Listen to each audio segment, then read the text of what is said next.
Hello fresh mind. Welcome to fundamental learning. आज हम लोग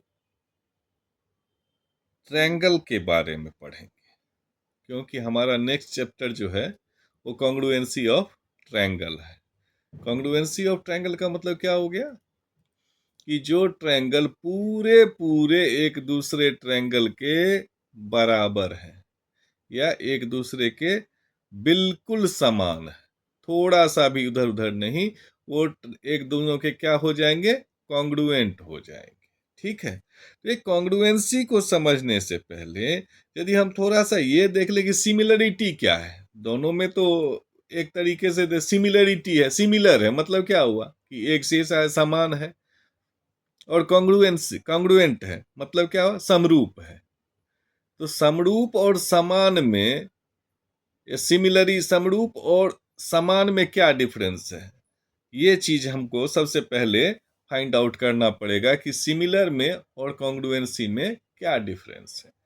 तो दो ट्रायंगल सिमिलर कब हो सकते हैं? अच्छा, हमने यहाँ पे आपके लिए एक फिगर बनाया, ये ट्रायंगल ए बी सी लिया, दूसरा ट्रायंगल डी ई एफ लिया है। इस दोनों को हम क्या बोलेंगे कि ये कॉन्ग्रुएंट है या सिमिलर है, यानी कि समान है या समरूप है, क्या बोलेंगे हम इसको?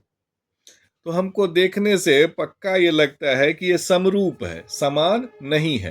क्योंकि यदि समान होता तो या तो ये ट्रायंगल इसके बराबर हो जाता या फिर ये ट्रायंगल इसके इस ट्रायंगल के बराबर हो जाता। यानी कि यदि हम एक ट्रायंगल को दूसरे ट्रायंगल पे कवर कर देते तो वो दोनों ट्रायंगल एक दूसरे को ऐसे कवर कर लेता कि दोनों का एकदम ए टू जेड पार्ट इक्वल हो जाता। तो तब उस केस में वो क्या कहलाता कि दोनों ट्रायंगल कॉन्ग्रुएंट हैं। लेकिन यदि हम इस ट्रायंगल को इस ट्रायंगल पे रख लिए, मान लिए कि हमारा छोटा वाला ट्रायंगल इस बड़े ट्रायंगल पे रखा हुआ है, तो क्या है कि इस बड़े वाले ट्रायंगल को ये तो कवर नहीं कर रहा है, या बड़ा वाला एंगल ट्रायंगल को यदि हम छोटे वाले ट्रायंगल पे रखेंगे तो छोटा वाला ट्रायंगल कवर तो हो रहा है, लेकिन उसके बाहर भी बड़े वाले ट्रायंगल का बहुत सारा पार्ट है। तो इसीलिए क्या हो जाएगा उस केस में, ये सिमिलर नहीं, कॉन्ग्रुएंट नहीं होगा।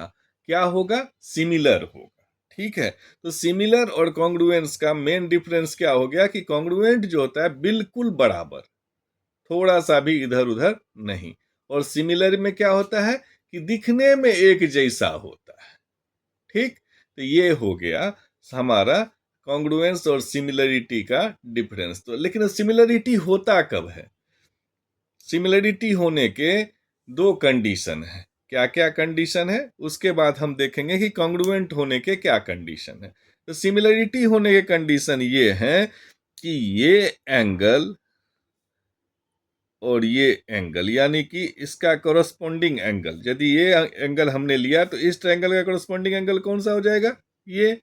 ये एंगल लिया तो इसका कोरस्पोंडिंग एंगल इस ट्रायंगल में कौन सा हो जाएगा? ये। और यदि हमने यहाँ ये एंगल लिया तो इसका कोरस्पोंडिंग एंगल इस ट्रायंगल में कौन सा हो जाएगा? ये।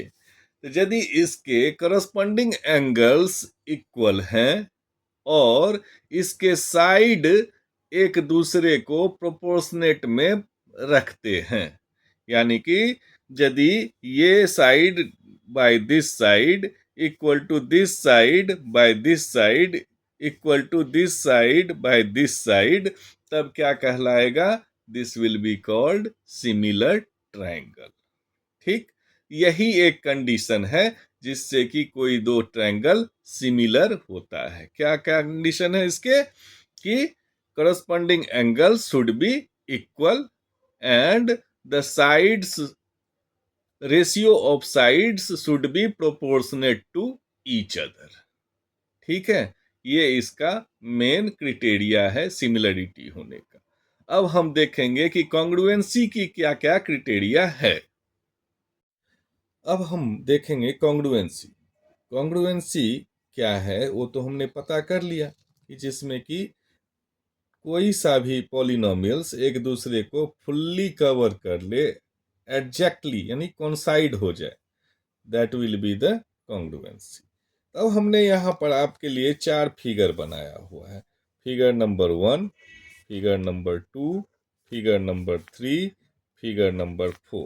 ये चार फिगर में हम क्या देख रहे हैं? हम ये देख रहे हैं कि ये भी एक ट्रायंगल है, ये भी एक ट्रायंगल है, ये भी एक ट्रायंगल है और ये भी एक ट्रायंगल है।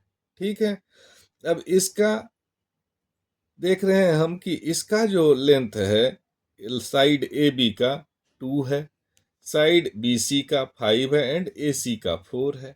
सेम वे में यहाँ डी ई एफ ट्रायंगल में डी ई का लेंथ 2, डी एफ का 4 एंड ई एफ का 5 है। यही देख रहे हैं ना हम। फिर सेम वे में क्या हो गया, यहाँ पे पी क्यू आर ले लिए तो इसमें पी क्यू का 2, पी आर का 4 एंड क्यू आर का 5 है। सेम वे में एक्स वाई जेड ले लिए, यहाँ 1.5, 4 और 5 है। ये लेंथ हमारा है। अब हम क्या देख रहे हैं इसमें कि क्या ये ट्रायंगल और ये ट्रायंगल कॉन्ग्रुएंट हो सकते हैं। तो यदि हम इस ट्रायंगल को उठा के इस ट्रायंगल पे इसे रख देंगे तो हम क्या देखेंगे कि ये वाला लेंथ इस लेंथ को कवर कर लेगा और ये वाला लेंथ इस लेंथ को कवर कर लेगा और ये वाला लेंथ इस लेंथ को कवर कर लेगा। यानी कि ये टोटल फिगर एक दूसरे को कॉन्साइड कर जाएगा, कहीं से भी बाहर नहीं रहेगा, प्रोट्रूटेड नहीं रहेगा, निकला हुआ नहीं रहेगा, एक दूसरे को पूरी तरह से कवर कर लेगा। एक दूसरे को बोल रहे हैं, ये नहीं कि पहला दूसरे को, एक दूसरे को, यानी कि दोनों एकदम सेम साइज के हो जाएंगे। तो इसीलिए ये दोनों आपस में कॉन्ग्रुएंट होंगे। सेम वे में ये ट्रायंगल भी उसी तरीके से हो जाए, जब हम इसको घुमा के ऐसे यहाँ पे रख देंगे तो फिर इसी तरीके से ये भी इसके हो जाएगा। लेकिन ये क्या इसके हो पाएगा? नहीं होगा। क्यों नहीं होगा? क्योंकि यहाँ का जो लेंथ है एक्स वाई का, इसका कोरस्पॉन्डिंग साइड कौन सा हो जाएगा? A B. तो यहाँ ए बी का लेंथ 2 है, यानी 2 सेंटीमीटर ले ले या 2 डेसीमीटर ले ले, वाट एवर इट इज, लेकिन यहाँ उसका करस्पॉन्डिंग साइड एक्स वाई का लेंथ कितना है? 1.5 है। तो ये इसको फुल्ली कवर नहीं करेगा। तो जब ये फुल्ली कवर नहीं करेगा तो ये क्या हो जाएगा? कॉन्ग्रुएंट नहीं होगा। ठीक है, तो ये हो गया कॉन्ग्रुएंसी का सबसे पहला एस्पेक्ट कि एक दूसरे को पूरी तरीके से कवर करना चाहिए। तो इसमें हमने क्या देखा? हमने ये देखा कि यदि हमारे तीनों साइड सेम है, यानी तीनों साइड्स के लेंथ सेम है, तब हम एक ट्रायंगल दूसरे ट्रायंगल का या एक पॉलिनोमियल दूसरे पॉलिनोमियल्स का कॉन्ग्रुएंट हो जा रहा है। ठीक है, हमने ये देख लिया। अब लेकिन यदि हम ये बोलेंगे कि A B C is congruent to D E F, triangle A B C is congruent to triangle D E F. हम इसको ऐसे, क्योंकि इसका ए का कोरस्पॉन्डिंग पार्ट कौन सा है? डी, बी का कोरस्पॉन्डिंग पार्ट कौन सा है? ई, और सी का कोरस्पॉन्डिंग पार्ट कौन सा है? एफ। तो इसलिए हम लिखेंगे इसको कि ट्रायंगल ए बी सी, और कॉन्ग्रुएंट का जो सिंबल होता है इक्वल लिख देते हैं और ऊपर में ऐसे करते हैं। तो ये हो गया कॉन्ग्रुएंसी का symbol, is equal congruent to triangle D E F. इससे हमारा क्या मतलब निकला कि ये ए फर्स्ट है, इसका करस्पॉन्डिंग डी है, बी सेकंड है, इसका करस्पॉन्डिंग ई है, और सी थर्ड है, इसका करस्पॉन्डिंग एफ है। तो ये देखिए, ए का करस्पॉन्डिंग डी, बी का करस्पॉन्डिंग ई और सी का करस्पॉन्डिंग एफ। जब ऐसा रहेगा तभी हम इसको इसी फॉर्मेट में लिखेंगे, तभी ये कॉन्ग्रुएंट होगा। हम इसको ऐसे नहीं लिख सकते कि triangle A B C is congruent to triangle E F D. क्यों?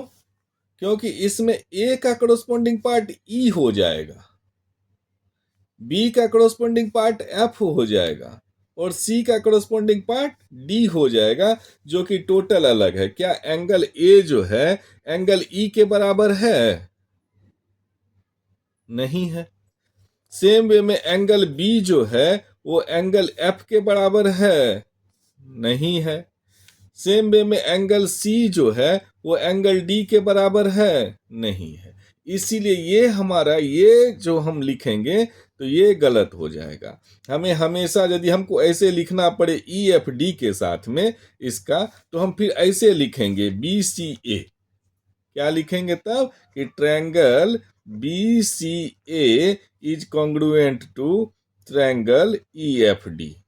तब जाकर के हमारा ये तीनों पार्ट एक दूसरे के करस्पॉन्डिंग पार्ट इक्वल होंगे और तब ये ट्रायंगल इस तरीके से कॉन्ग्रुएंट होगा।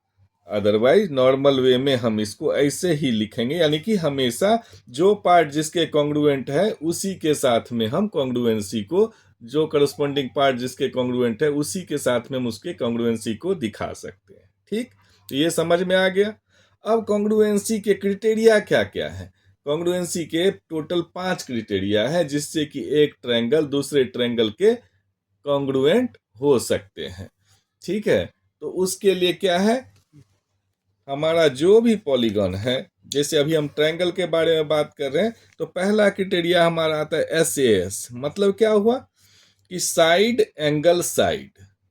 इसका मतलब क्या हुआ, ये नहीं कि ये साइड और ये angle, side including angle then side, यानी कि दो साइड के बीच का एंगल यदि इसमें भी दो साइड के बीच के एंगल के बराबर हैं, यानी कि ये दोनों पार्ट साइड एंगल साइड एक ट्रायंगल का दूसरा साइड एंगल साइड दूसरे ट्रायंगल के बराबर हैं, तब जाकर के ये दोनों ट्रायंगल आपस में कॉन्ग्रुएंट होंगे।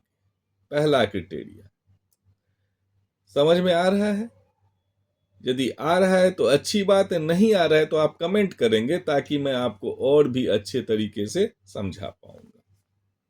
दूसरा क्राइटेरिया ASA। ASA का मतलब है, यदि सपोज दैट हम ये एंगल लिए और ये एंगल लिए और ये साइड ले लिए, तो क्या ये कॉन्ग्रुएंट होगा इसके साथ में? ये एंगल हम यहां ले लेंगे, ये एंगल यहां ले लेंगे, ये साइड ले लेंगे तो नहीं होगा। क्यों? क्योंकि दो एंगल के बीच का जो साइड होगा, यानी कि यदि हम ये एंगल और ये एंगल ले रहे हैं तो हमें यहां भी ये एंगल और ये एंगल और ये साइड लेना पड़ेगा, तभी जाके ये कॉन्ग्रुएंट होगा। यानी कि दो एंगल के बीच का साइड यदि दो ट्रायंगल के एक समान है तब जाकर के, यानी कि दो एंगल और एक साइड कंजिक्यूटिवली टू एंगल और उसके बीच का साइड यदि दोनों ट्रायंगल के एक जैसे हैं तब जाकर के वो दोनों कॉन्ग्रुएंट हो जाएंगे। ये हो गया दूसरा क्राइटेरिया। तीसरा क्राइटेरिया क्या? AAS, यानी कि दो एंगल और तीसरा साइड कंजिक्यूटिवली, यानी कि यदि ये हमारा पहला एंगल है तो ये एंगल बराबर होना चाहिए इसके, ये दूसरा एंगल है तो ये एंगल बराबर होना चाहिए इसके, और ये तीसरा साइड है तो ये साइड बराबर होना चाहिए इसके। यदि ऐसा भी है AAS, तब भी जाकर के ये दो ट्रायंगल कॉन्ग्रुएंट हो जाएंगे। चौथा है SSS, यानी कि साइड साइड साइड। यदि तीनों साइड एक दूसरे ट्रायंगल के एक दूसरे के बराबर हैं, जो हमने यहाँ पे देख लिया है नंबर 1, नंबर 2 और नंबर 3 फिगर में, इस तीनों में देखिए सारे साइड्स एक दूसरे के बराबर थे, तो यदि सारे साइड्स बराबर थे तो ये क्या हो गए थे? कॉन्ग्रुएंट हो गए थे। तो वही चीज, यदि साइड साइड साइड बराबर है तो एक ट्रायंगल दूसरे ट्रायंगल के कॉन्ग्रुएंट हो जाएंगे। पांचवा क्राइटेरिया है RHS। RHS कहां पर इंप्लीमेंट होगा? जहां पर कि राइट एंगल ट्रायंगल बनेगा। यदि हमने एक राइट एंगल ट्रायंगल बना दिया ऐसे, ABC, ये यदि हमने राइट एंगल, ये हो गया 90 डिग्री।